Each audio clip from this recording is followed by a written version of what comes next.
Hi, I'm Othais, and this is another reproduction Colt Paterson. This time it's a bit more differenter because it has a loading lever.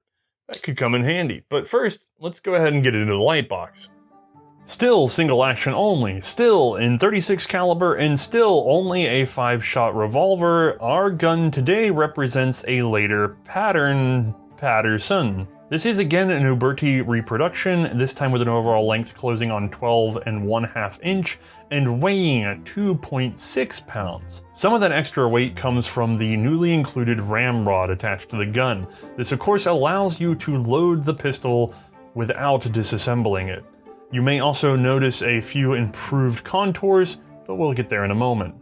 Hey guys, don't forget, if you enjoy the show, please engage with it in some way. Like, subscribe, comment, or all of the above. If you really love this content and want to support the show's growth, please consider joining us on Patreon or Subscribestar. Or check out our merch at C&Rsenal.com/shop.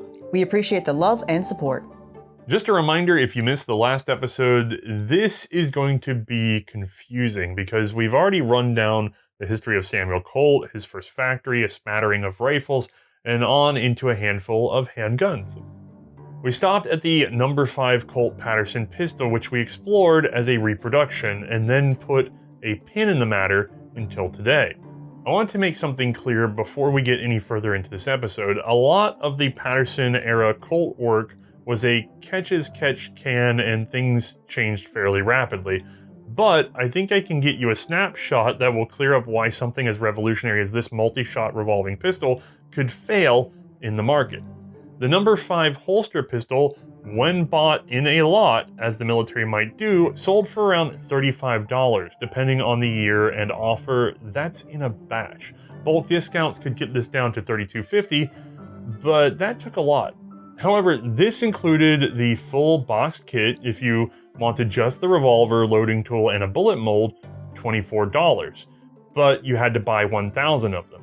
To put this into perspective, a pair of flintlock pistols might cost as high as $10 on contract. So at the cheapest, one No. 5 would cost just shy of 5 single shots if you bought in super bulk. Yeah, that's expensive. And I'm not giving away a lot by saying that the US government was never a big purchaser of these. Yes, some scant few, but not the contracts that Colt needed. So where does the Paterson get its infamy? Well, that comes from Texas. Specifically, the Republic of Texas, which had declared independence from Mexico in 1836 and would remain that way until 1846.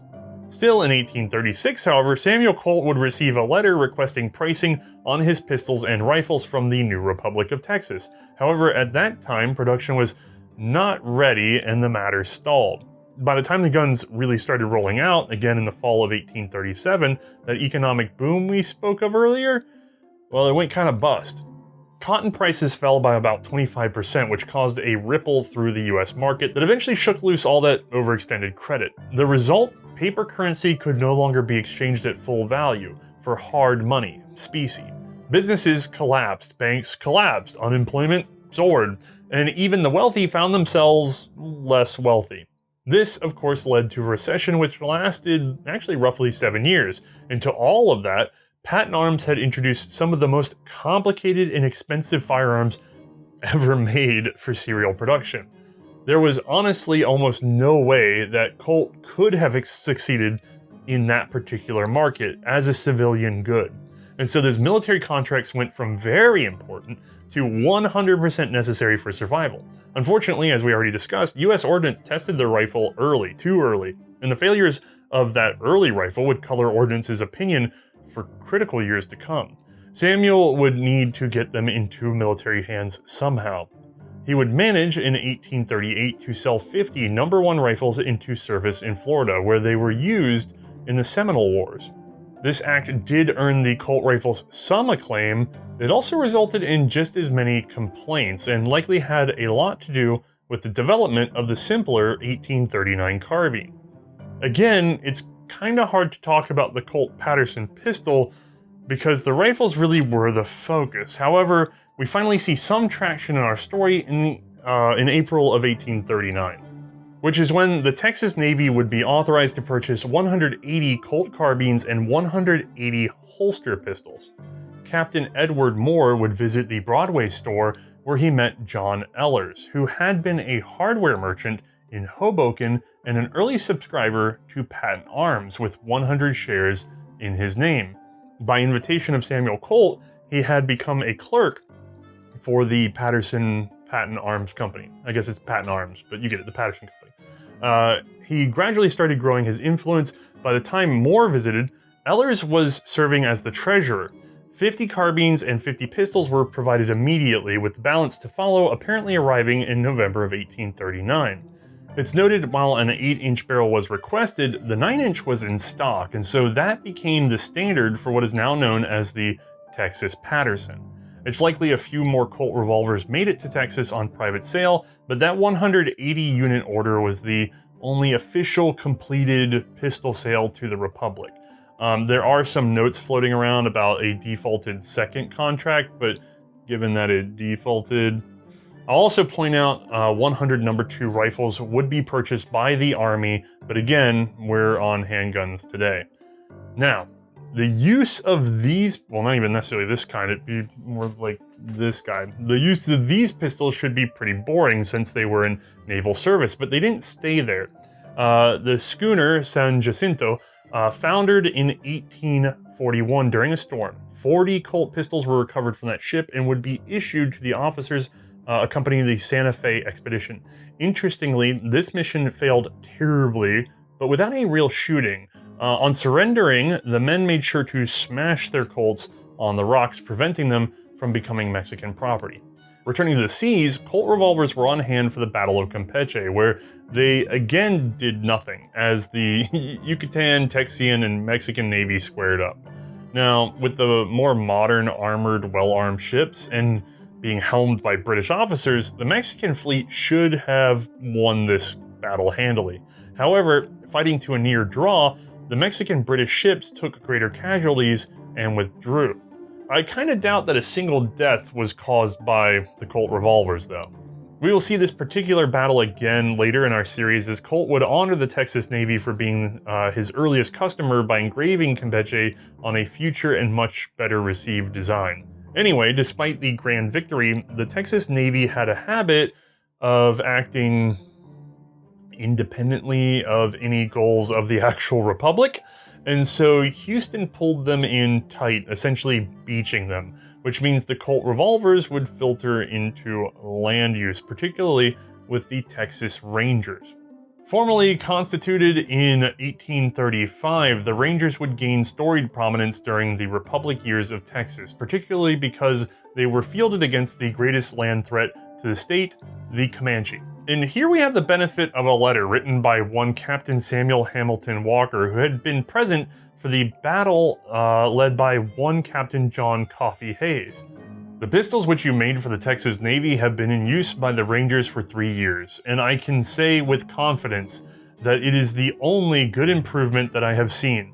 The Texans, who have learned their value by practical experience, their confidence in them so unbounded, so much so that they are willing to engage 4 times their number in the summer of 1844. Colonel J.C. Hayes, with 15 men, fought about 80 Comanche Indians, boldly attacking them upon their own ground, killing and wounding about half their number.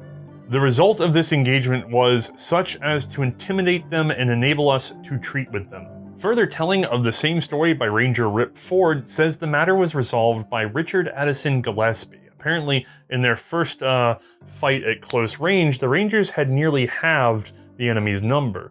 Retreating to a rise, the ranking Comanche on hand tried to rally his men, which is when Gillespie, who still had a loaded cylinder, charged alone to drop that particular chief and took a spear in the chest for his trouble. Both men actually apparently lived, but the fight was over. That story and a few others are why, well, this gun is referred to as the Texas Paterson, and how Colt became intricately linked to the West. We'll see Samuel Walker and the Texas Rangers influence the Colt design in our next Reprocussion episode. For now, however, we have more to discuss with this No. 5, because the evolution of the Paterson Colt revolver did not stop here. While those old Naval pistols were being used against the Comanche, Lawton and Colt were improving, well, their largest revolver. The first big change is one you've been seeing this whole episode. The back of the cylinder was rounded off, which helped to allow spent percussion caps to fall free easier. The second change was the inclusion of a loading lever on the gun itself, which prevented the shooter from needing to take the revolver apart just to load the cylinder.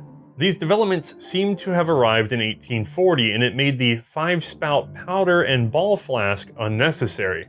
So a single charge flask was introduced, and of course, the multi-tool lever was dropped. Which, rather quickly from last episode, actually gets us to our gun today. So, let's take a closer look. There we go, a slightly more different revolver. Now, the variances between this and the one we saw last time, as a matter of fact, I still have that here. Let's go ahead and take a look. Not a lot. I mean, the most glaring thing is this guy, right? That loading lever. So let's take a look at that. What this allows us to do is to put the gun into a half cock. Trigger obviously appears. Cylinder can roll. And then what we can do, let me see if I can get this where you can see it. There we go. What we can do is we can index our cylinder around, we can pop this guy loose, and then we can ram our ball in for loading. So that meant that when we wanted to load this gun, as opposed to the previous one, all we have to do is pour some powder in, right? Start a ball in there. You may have to press it down some because, especially on these reproductions, there's not a lot of clearance for the ball. You roll that ball up under the lever, all right? And then you pull the lever down and line it up with, and of course I'm doing this where I can't watch, but you guys can see.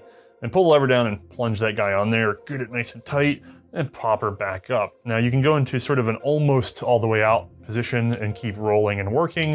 And then when you're done, you actually close this guy up and it clicks into place. Now that click is done by a fairly not strong spring. As a matter of fact, this particular one I believe has broken at some point. Let me see if I can get where you guys can see it because it's kind of hidden up under there. See that guy right there? That little guy, just a little hook spring that catches up under this.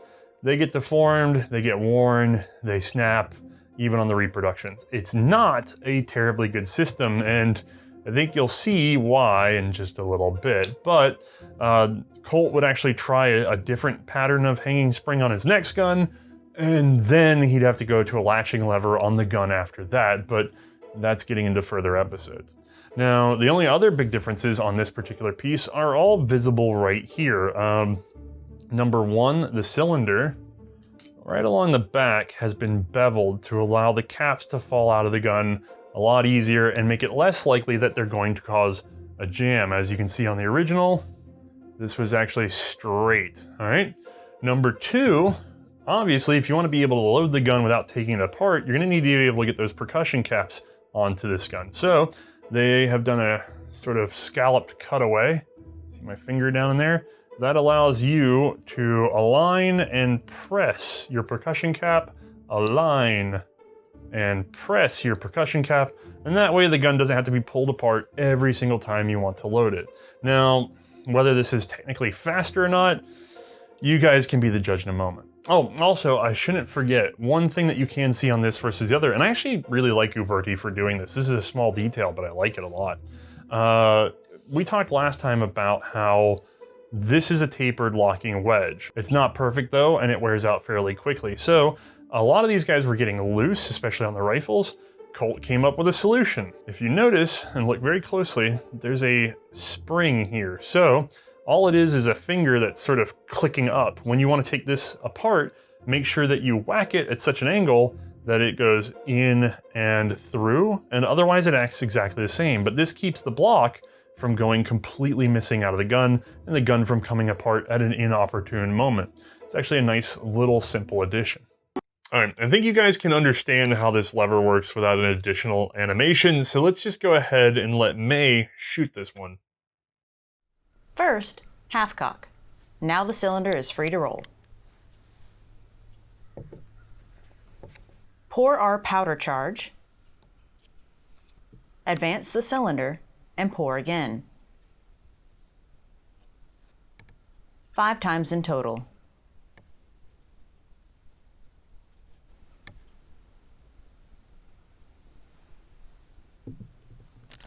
Again, we're using pre-lubricated wads. A bit of an anachronism, but plenty handy.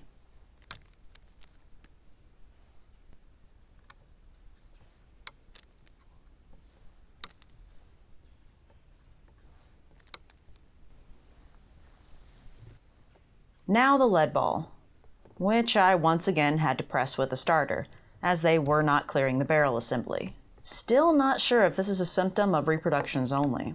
Next, align the ball under the loading lever and press it home. Make sure you're aligned. Don't try pressing down on the cylinder itself.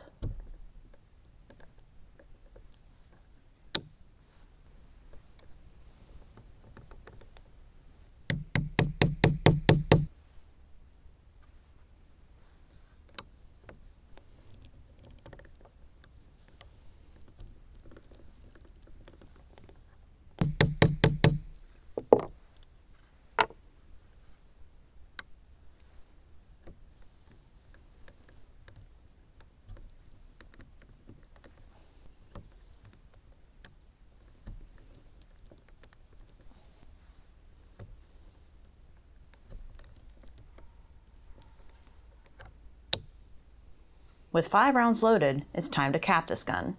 This time, I'm using an inline capper. Again, not standard for the Paterson, but it will do today.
Yeah, there we go.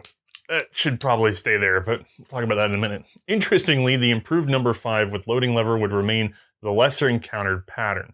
As a matter of fact, I'm not sure whether pistols with or without the rod were supplied to the US Navy for their trial in 1840. The primary focus of these trials was the 1839 carbine, which had performed well but ultimately remained too expensive and complicated for mass adoption. The same trial also saw an assessment of the No.5 pistols. These were also found to be potentially excellent weapons, but again, too costly. While the Navy declined the Colt guns overall, there were some positive notes.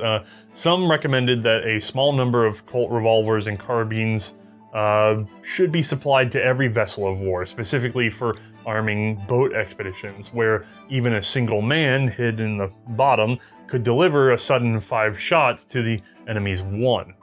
Ultimately, the good word would result in sales of 160 Colt 1839 carbines to the US Ordnance in 1841. The Florida Navy would take in 100 more carbines and 100 No.5 pistols, though these would come too little and far too late. Through all these ups and mostly downs, John Ehlers was assuming more and more influence in the company. Whenever Colt took a hit, he bought up more stock, and along with taking direct control of the financing, he had replaced cousin Dudley as Samuel Colt's main rival and began flexing his authority. Following the 1840s naval trial, Ehlers began to wind down the business. Low sales meant drastically reducing production, which had again been designed for mass manufacture. So the Paterson plant started teetering financially. More of this started happening when, conveniently, Samuel Colt was distracted with a more profitable venture. He had developed some waterproof foil cartridges and a submarine battery for sinking enemy ships from beneath. This was also when he worked with Mr. N.P. Ames, and along with him developed a double-action boarding pistol, which did see limited trials but were ultimately never profitable. Thanks to the waterproof cartridge technology being scaled up and used in naval gunnery, however, Samuel Colt actually made himself some money, and so Paterson wasn't his main focus for just long enough to give Ehlers a free hand with patent arms, where he sold assets and even transferred hundreds of firearms into his personal possession. This was all classified as paying back debts that the company owed to his continued investment. He went so far as to try and sell Colt's own interest in the company in order to cover Colt's personal debts to the company. However, Samuel argued that this was covered by the royalties he had not received. And while that executive fight was on, further tragedy struck. Those Florida Navy carbines started cracking up, including a cylinder burst that killed a sailor. Reporting on this matter would be damning, and Samuel Colt blamed it on Ehlers' cost-cutting. Lawsuits were filed between the two men. Patent Arms ceased manufacture entirely, and some of their assets went to auction. Ehlers continued to gain control, and to a degree, I'm making it sound like he was the bad guy in all this, but ultimately, Colt's vision just wasn't paying the bills, and someone had to keep the company going. Perhaps Ehlers had started with the best of intentions, but in the end, he saw the writing on the wall and started winding things down intentionally. Production was halted again entirely, and most of the inventory, firearms, and parts would be paid to Ehlers for debts the company owed him. I've also seen accounts that say he may have paid up to $6,000 of his own money to purchase these and even the machinery. The Patent Arms Company would be dissolved officially in September of 1842. Samuel Colt would make sure that the patent reverted back to his control, although Colt patent revolving rifles and pistols would continue to be marketed and sold by John Ehlers himself until at least 1847. As a matter of fact, these late Ehlers pistols have at a time been a bit of a point of confusion. There are at least two distinct models separate from the numbered models we've seen so far. Recall, we know of 4 guns in 3 sizes: pocket, belt, and holster. Collectors tend to call the Ehlers pistols the 4th and 5th sizes. The 4th size is also sometimes known as the improved number 1, thanks to it being similar in size to the pocket model, and it shares its .28 caliber bore. The 5th size can be called the improved number 2, as it sports a similar size to the belt model and shares its .31 caliber bore.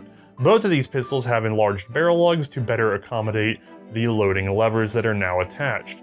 Neither kept the pair of scallops at the front underside of the frame as seen on previous factory guns, and both use an improved ratcheting system to turn the cylinder. I'd show you that system now, but I don't have an Ehlers gun, and we're going to see it appear on the very next Colt revolver anyway, and it's going to remain fairly standard for a long time, so sit tight. For now, let's rehash the contract sales, just to sort of understand what really happened. 50 number 1 rifles were purchased by Jessup in Florida. The 1839 carbine saw a lot more success, with 100 purchased by Ordnance in March of 1841, followed by 60 more, and then 100 by the US Navy for Florida. That was also when they bought 100 number 5 holster models in December of 1841. After Patent Arms dissolved, Ehlers would sell 100 more carbines to the US Navy in 1845, along with another 50 number 5 holster pistols. Not exactly the mass production commercial empire that Colt had envisioned. However, it seems that the number 5 was the most popular of the Paterson pistols, and it has been estimated that as many as 1,000 were sold, which is some consolation. Returning to Samuel Colt the man, after the fall of Paterson, or really during it, he returned to thinking about underwater mines, the same he had tinkered with as a boy. He envisioned a single operator control board using actually like a massive mirror and a fancy observation system. Just one man would be able to observe any potential attacking vessel in a harbor, and through electronic ignition via undersea wires, he could defend a harbor with a grid of submarine explosives. Honestly, not unlike a game of Battleship, but from underneath. Rather successful tests of his mines would be carried out in the years just after patent arms. His work made him just about the foremost expert on undersea cabling, which in turn brought him into both friendship and business partnership with a man by the name of Samuel Morse. That's right, the man with the code, the father of the telegraph, and the harbinger of Colt's personal doom. You see, Samuel Colt would dump a lot of resources and currency into Morse's work, and that's a whole other story, but the shortest version is that when men take great strides, they can also face mighty painful trip and falls flat onto their faces. The initial failures of Morse's telegraph just after the collapse of patent arms would just about bankrupt Colt, and he nearly became a nobody to history if not for the next handgun that we'll discuss on the next Reprocussion, whenever it is we manage to do that. For now, though, let's talk to Mae about this particular lever-loading Paterson that we have here. For you, my beauty, I have a Rudy Tooty point and shooty. Sweet, this time I'm the beauty. Nice. Yeah, that's the latter Paterson. I have the early Paterson. So this is the more different Paterson. Yes. Yeah, there's nothing more beautiful around this time of year than hear the pitter-Patterson of little revolvers at home. Wow, he just made that joke. It's terrible. I'm just trying for puns. You like puns. I do, but that was a bad pun. Okay. Do better. Of all the things we put up from you, okay, anyway. We're on episode 2 of our Paterson series. We've now wrapped up the whole history. Again, as we best understand it, looking through the filter of trying to understand the R.L. Wilson years. Which is a significant filter. I sincerely hope to have to redo this episode in the future. Because that would mean that we found out more and better information.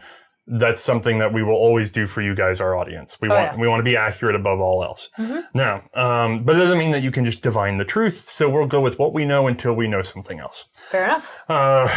What's the difference here? We've got a different gun. Yeah. It's a lot like the previous one. Yeah, the major factor in this case is loading. Like really, it's loading in one other little thing. Well, two other little things. So how did loading feel on this one? So, loading for this one is something I'm much more used to because, hooray, I'm not having to take the gun apart. Cool, we're already at a plus there. I got the lever in order to push the balls in, which is fantastic. Something interesting, though, I did note, and I don't know if it's to do with the reproductions or if it is something to do with this one in particular.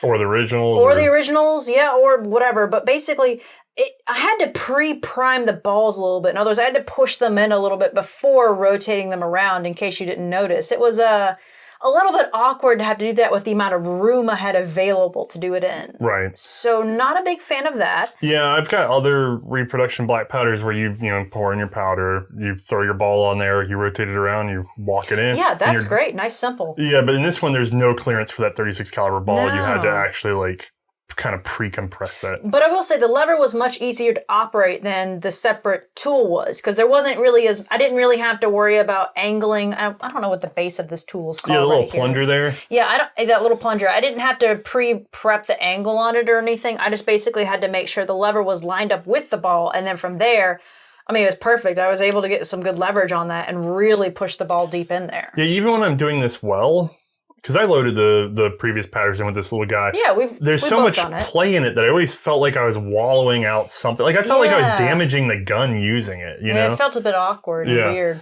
But other than that, a major difference with the loading would have been the fact that I can put the percussion caps on here, hooray, on the gun itself, because there's a nice little relief cut right here that really enables me to kind of get a good thumb on it, which is pretty decent. Right. Still not deep enough for a couple of the cappers we had available. Right. So we did try. I like the idea of that one capper that you had. I don't know what kind of what that capper is called. So we had 6-shaped capper. We had what looks like a snail, it is kind of like a snail. Yeah, but that's a gravity fed capper. So you hit a release and you chunk and you let go. Right. Right. It wouldn't fit this one's cylinder, so you couldn't use it on this one. You had to freehand it. Right. And then when we got to that one, it wouldn't fit that one either with the relief cut because it's a little. The way they pressed it together was a little oversized. The original Colt cappers that came with these guys would have fit in either scenario. And they actually had spring pressure all the way through, I believe. So they weren't the same sort of gravity release feed. Right. But we couldn't get a hold of one of those. They're extremely valuable, and probably more so than the guns in some ways because they're often lost.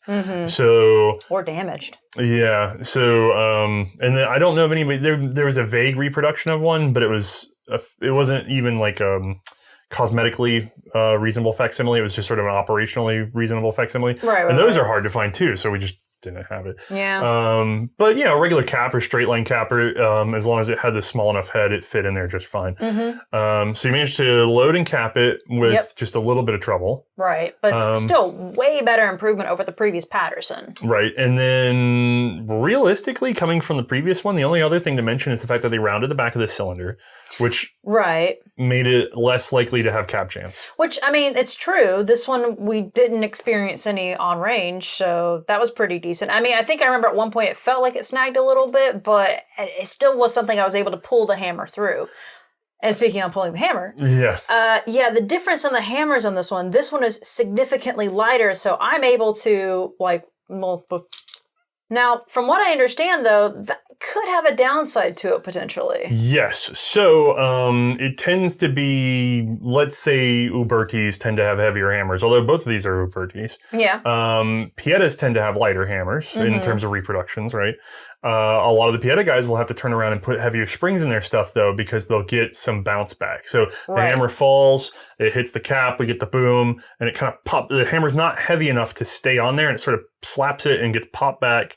And then it may make it maybe not even to a half cock, but it may upset the position of the gun. Right, which I could understand how that would be annoying to have to deal with. But luckily on this one, we didn't actually experience that. But it was something we were having to try to keep our mind on. When we got this one in, I was a little bit worried about it just because of how much lighter it was. I mean, it's not terribly light, but I mean, it is a definite improvement over the previous one. Yeah, and I'm not sure which is more correct to an original either, because in this case, I can cock this. It's a little difficult, but I can cock this one without putting my pinky around. So let me try that again. Yeah, I can do it without putting my pinky around. It's awkward as heck. Yeah. But I can do it. On this one, you saw I struggled to. It's a significant hammer difference. Right, totally different ball game. And the only other difference, there's a little bit of a weight difference between these two guns, but honestly, I can't say I really noticed it that much. Right. I guess it was just that little of a difference. Theoretically, this has a spring that secures the locking wedge, but you wouldn't notice that as a problem until you started firing rounds and your wedge started getting loose. Right. That tends to be a problem on these early guys. That tends to be a problem after you've shot them for a while. Because what's happening is... Can't say we're doing that for a while. Right. Whenever you fire one of these, you're wanting to send the barrel downrange. And of course, the frame wants to go backwards. Now, you have these alignment pegs at the bottom, but really all the strength, all the yoke is coming from that block sitting through that eyelet, right? Well, what happens is this block gets compressed because one goes this way, that goes that way, and it crunches. It's going to happen over time. Crunch. Yeah. And so over time, you have to set it deeper and deeper. But also, because of that compression, you may notice that it'll loosen up on you or shake out the block as the block gets worn down or whatever. And then you may lose the block. Or maybe it doesn't do it when you're shooting. Maybe you end up carrying this around for weeks, loaded, greased over or something. And then this block just slowly makes its way loose in the back of the wagon or whatever. Right. And then especially if it gets loose enough, not just loose, but if it gets free, if it gets out and it escapes into the wild. Yeah, it disappears. Uh-oh. You can't use your gun. Right. So that little safety catch, it doesn't necessarily hold it in its correct tension. You know what I mean? Because it can get pretty loose and still hold on with that safety catch. What it's designed to do is keep you from losing the block entirely. Which is great. Yeah. Fantastic. Good idea. Yeah. Obviously, it was a problem enough that they designed it. Yeah.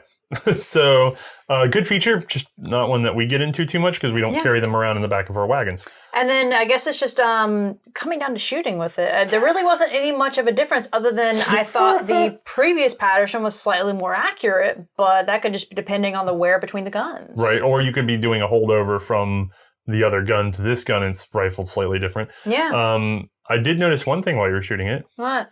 As our friend Kevin would say, the floppy do. Oh, I forgot. That was a massive issue. Yeah. Because, like, at some point I'm having to, like, pick the lever up in the middle of the shoot. I don't remember if it was actually during the shoot that we filmed on range or if it was during our practice shoot with it. But I remember that lever dropping down and me having to pick it back up again and push it up so that it would be out of the way. Because the problem is if it drops far enough down, it gets in the way of the cylinder and can actually cause you to not be able to rotate it. Yeah, in theory. The interesting thing, the thing that I found very interesting about you shooting this, because we did a number of takes, and I'm not even sure what all footage ends up in the final at this point because we haven't even cut it together yet. But the interesting thing I found is she just kept shooting with it in the down position at one point. Yeah. And it never, there we go.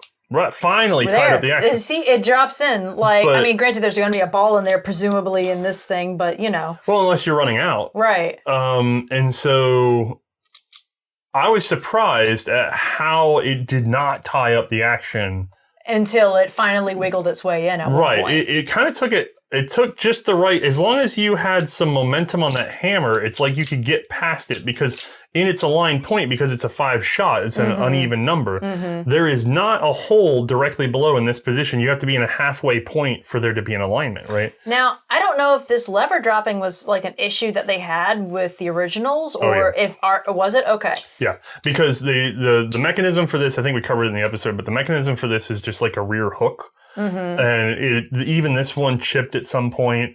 I've replaced them on the other, not on this one, but on another one, and trying to get them sized up just right is a complete pain. Okay. They've got to be hard, but you have to get them in a position. They're horrible. Right. They wear out. And then, of course, what happened on range happens. This thing breaks free. Eventually, inevitably. Right. So you'll see marks where the people have leathered them or something. They've just sort of tied them up. There's another revolver that comes after this one that's going to be the next one we talk about. Hint, hint. It used a different locking spring system. A more different locking spring system. That also failed miserably.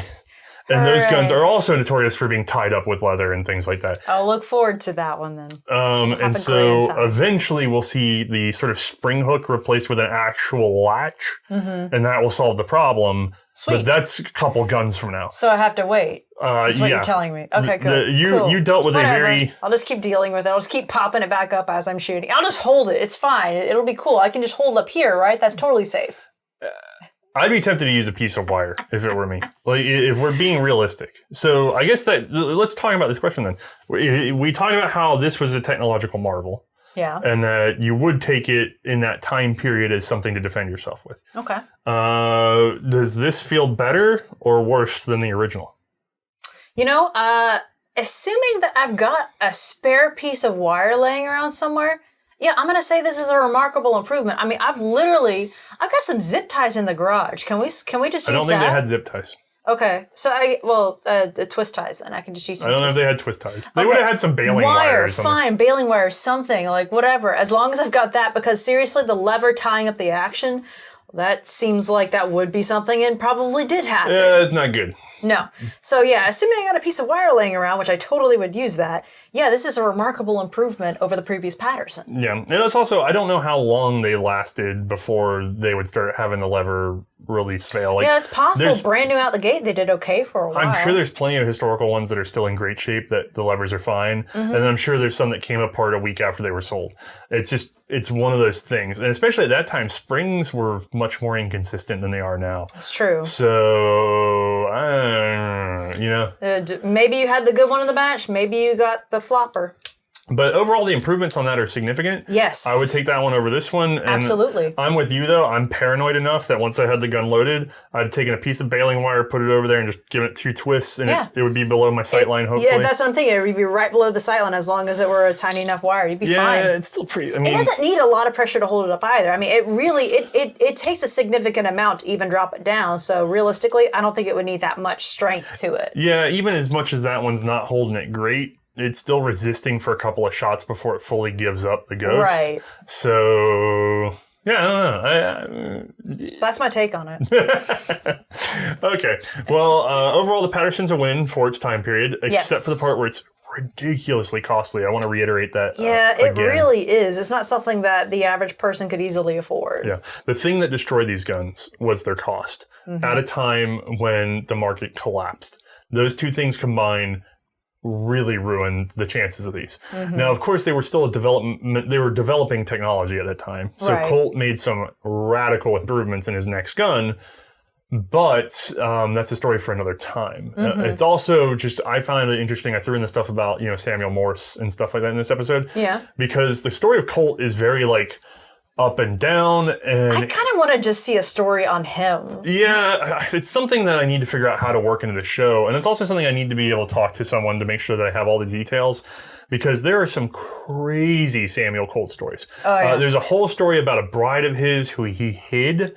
He refused to let people know that he was married because he thought being single, well, actually, it might have been right, but being single meant that he would be invited to more social things where he could sell his revolver. I mean, it is possible. I could sort of see that being a thing. Yeah, so he hid a wife.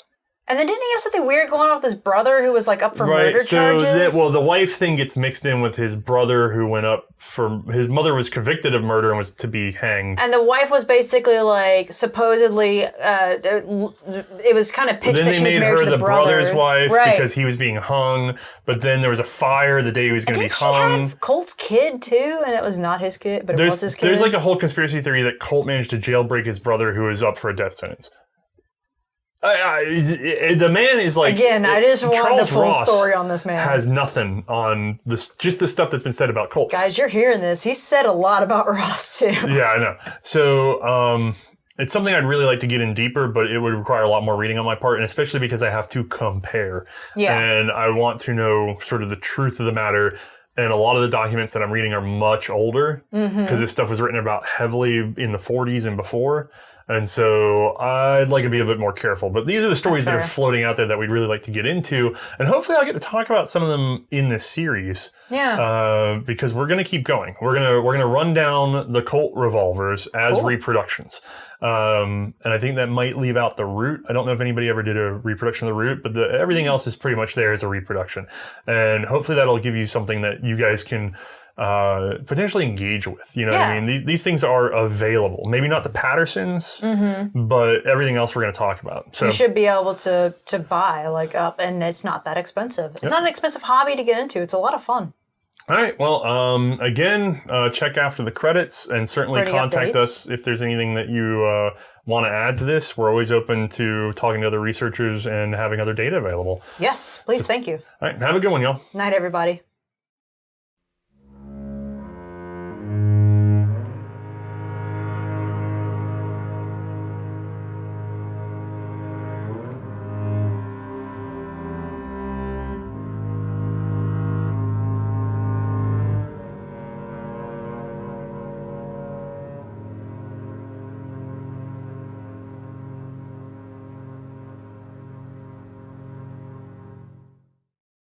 Okay, gang, I hope you enjoyed the new Reprocussion series. We'll be back to regular primers next time, and sometime this year we're going to start expanding beyond World War I, of course. Now, there may be some minor changes because there's going to be differences in copyrighted material and things like that, and you may start to notice them. Please bear with us. This is us trying to adapt to being able to cover more types of guns in more eras in which there's not always that unique combination of photography being available and yet being out in the public domain. Now, while I have your attention, I'll remind you that there's some inventory still at the store, so check us out if you need shirts, prints or anything of the like. I believe there's even some patches left. And I'd like to point you to a podcast that's being run by a friend of ours. I asked him to throw together about a minute's worth of material so you could get a taste of what they're doing over there. This is, of course, Handgun Radio for those of you who enjoy podcasts. Hello and welcome to Handgun Radio. This week we talk about Heckler & Koch firearms with Tufel Tactical. This week I'm joined by Othais from the magnificent historical firearms cache C&Rsenal to discuss the handguns of Beretta. But when you hit that center post on the speed loader, those rounds jump out. She chucks it. Yeah, go across the room damn near. Going down to your house and, going around your house to figure out what would bump in the night. You're going to be in your jammies or naked, and so you're going to have what's in the gun. So why not have a giant magazine? Till he catches the damn thing on a doorway. I mean, come on, man. You just hold it in tight and low ready. It's not going to catch on a doorway. You're just jealous because you can't have 11-round magazines. I mean, I am. Oh, you peon.